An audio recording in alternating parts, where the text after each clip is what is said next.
बोली सच्चिदानंद भगवान की। गुरुर्ब्रह्मा गुरुर्विष्णु गुरुर्देव महेश्वराय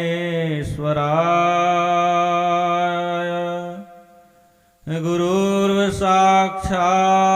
परब्रह्म तस्मै श्री गुरुवे नमः।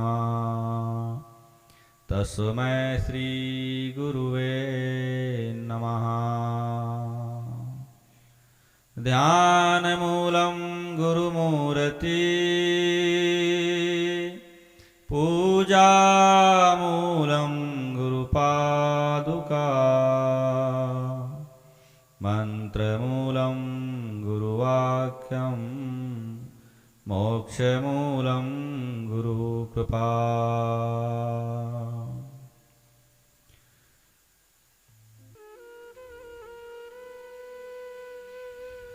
बोली सच्चिदानंद भगवान की। यहाँ पर उपस्थित सभी भगवान के प्रिय भक्तों को हम व्यासपीठ से हृदय से प्रणाम करते हैं। प्रत्येक प्राणी के अंदर, प्रत्येक जीव प्राणी के अंदर परमात्मा ईश्वर का वास है और एक ईश्वर का ही अंश है। हम आप सभी बड़े सौभाग्यशाली हैं कि ऐसे भीषण कलिकाल, ऐसे कलयुग में भी हमें सत्संग श्रवण करने का मौका मिल रहा है और हमें सत्संग श्रवण करना चाहिए।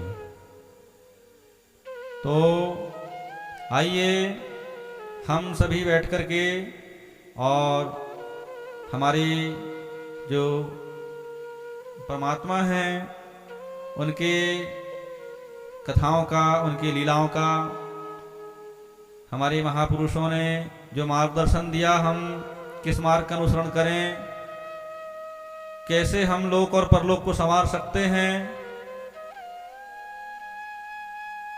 उस विषय में आगे बढ़ते हैं। तो आप अपने जो श्रवण हम करते हैं सत्संग, तो श्रवण करके और हमें अमल करना चाहिए, तभी हमारा सुनने का जो विषय है सार्थक होता है। राधे राधे गुरुजी।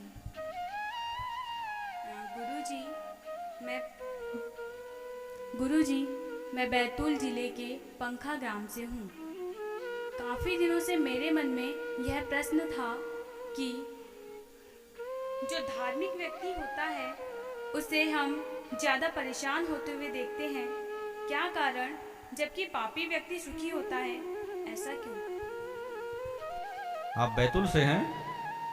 चलिए चलिए, बहुत बहुत आपको धन्यवाद इस कार्यक्रम में आप उपस्थित हुए। देखो होता क्या है, ये वास्तव में एक सत्य आप जो कह रहे हैं बिल्कुल सत्य है। हमने भी देखा है और अनुभव भी किया इस चीज का कि जो धर्म पर चलने वाला होता है, जो धार्मिक व्यक्ति होता है, वो वास्तव में कहीं ना कहीं उसके जीवन में काफी परेशान होते हुए हम देखते हैं उसे। किसी न किसी प्रकार की समस्याओं से, किसी न किसी प्रकार के जो विघ्न हैं, किसी न किसी प्रकार की समस्याओं, संकटों से वो परेशान होते हुए हम देखते हैं। तो इसका कारण बेटा ये है, हमारे जो अच्छे बुरे जो कर्म होते हैं,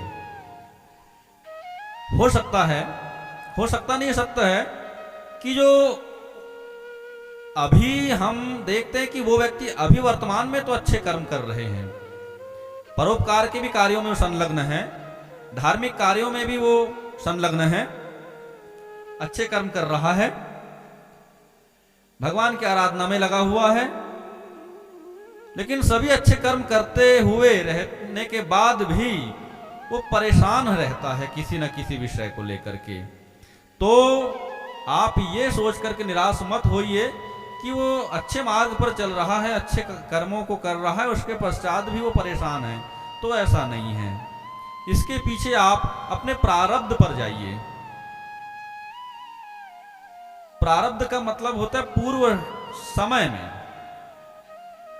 हो सकता है कि आपके इस जन्म के पहले भी अनेक जन्म हुए, और ये तो निश्चित है कि होता ही है। तो आपके प्रारब्ध के जो कर्म हैं, हो सकता है कि आपने आपके द्वारा उस समय में कोई ऐसे गलत कार्य हो गए हैं, आपने कोई ना कोई ऐसा अधम कर्म आपके द्वारा हो गया है, पाप कर्म हो गए हैं, जो वो वही प्रारब्ध आज आपका पीछा कर रहा है। जो थोड़ा बहुत पाप कर्मों का फल भुगतना शेष रह गया है, वो गलत कर्मों का परिणाम आपको परेशान कर रहे हैं।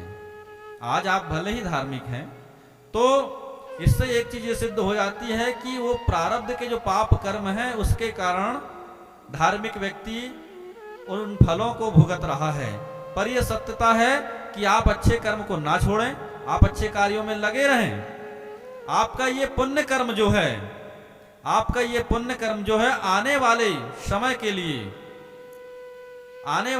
के लिए ये आपका आज का अच्छा कर्म, आने वाला जन्म या आने वाला समय यही प्रारब्ध बन करके, और आप सुख, शांति और समृद्धि, मतलब आज गलत कर्मों के कारण आप परेशान हैं, लेकिन आज का जो आपका अच्छा कर्म है, इसके कारण आप आने वाले समय में आप बहुत अच्छे रहेंगे। जी हाँ, धन्यवाद, कोई बात नहीं।